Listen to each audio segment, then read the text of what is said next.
Doug Acton, head teaching professional at the Meadow Club, coming to you with my fourth in a series of shelter-in-place videos. Shout out to my members up on the hill. I hope you guys are healthy and doing all right through all this. Can't wait till we're back together doing this in real time. For today, I thought I'd jump out into my front yard, a little more narrow space, and talk about the short game. A little more controlled area, a little more controlled shot. So, two important points on the short game. Number one, you need to control the first bounce. You hear about players they can really golf their ball. Yes, we're going to control the golf ball. When you hit this shot, you either need to make it hit the ground and roll, or that shot's not open to you and you need to hit the ball and make it slow down. They're two different shots. If you own them both, there are 30 variations off of each of those that'll let you work the ball around the golf course inside of 50 yards, and in truth, all the way around the golf course, learning how to control the club face. For this shot, I'm going to try to hit this ball towards the garbage can and make it roll forward. I'm going to take the train tracks on the club. I'm going to aim them down the line, which would be pretty much parallel with this line on the mat. And if I can make this just go straight back, straight through, the ball should hit. And if I've got the ball towards the back of my stance and my upper body weight left, and that's upper body weight left. Don't be fooled into weight on your left side and all of a sudden you're here. This is just going to help you release it. Again, we don't want to release this. So we're going to get your upper body weight past the ball. A little whiff of ball trying to get away. And better I can just stay soft hands, firm wrists, and go back and forth. That club face shouldn't move, the ball should go on line. I'm choosing pitching wedge. I think it's the right club to make it roll this distance. I'm going to get in front of it, chip it, make it hit, and bounce forward. Nice shot. Now, let's say that we're not 20 feet away. We're 35 feet away. I could hit my pitching wedge harder, but when I play golf, if I'm 145 out, I hit 8.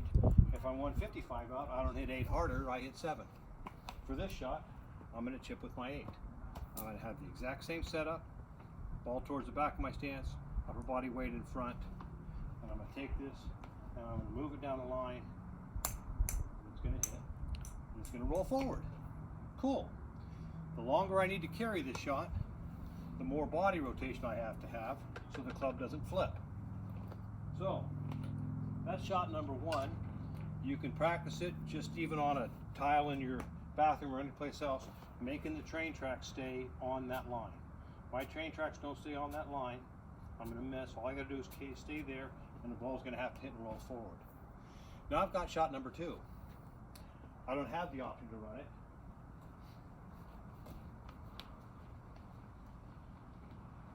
Let's say I'm here, but I got a bunker in front of the hole, or maybe there's long grass and I can't, putt it. So now I've got to cut it up in the air. So this is my first test. I've been doing this for a few years, and if I said, here's a ball, I want you to throw it in a wastebasket. 2 people in 45 years have done this and try to throw it in a wastebasket. Okay? Pretty much everybody I know grabs it and goes like this and tosses it and tries to throw it in the can. That's my arm motion, that's my shot, because I don't want this face to rotate either. So if you're somebody who has a hard time flipping this shot and thinning it or chunking it, I'm going to urge you to feel like you're set up a little more open, where you feel like it's a great way too. How hard do I hit this? Well, I can sit here, I can kind of feel it all day. That's how hard I want to hit it, that's how hard I want to throw it. We did a video a little earlier about release point and how to get to the ball and have it release past your body for power and speed. Once again, this is the opposite shot. So we're going to finish left, and we're not going to release. We're going to set up a little open. We're going to try to take this thing left and let it run up the face and hit it where we want to hit it. That ball hits and spins this way. Same action. Can I feel like I can exit left and work down so this club face throws the ball up in the air? Much softer landing zone.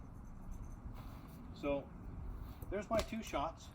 As we're finding out at home these days, Beer is not just for breakfast anymore, and the sand wedge is just not for sand shots. You can run the ball with a sand wedge. You can cut the ball with a sand wedge. You can see they're vastly different shots and different attack points. If you get the feel of this at home, when you get into this, start looking at different sidelines. Maybe can I hit that board up there? Oh, I got it. How about that?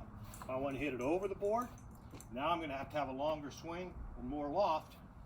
But essentially, it's the same shot. So let's cap it off. Running the ball, club face does this. Cutting the ball, club face does that. And position your body appropriately. Thanks so much. I hope that was fun for you. Look forward to seeing you again. When you look at these things, if you have a comment, you can hit me. For my members, if you want to send me a video at doug@metalclub.com, feel free to do that and I'll respond and I'll send back to you. All the best. See you next time.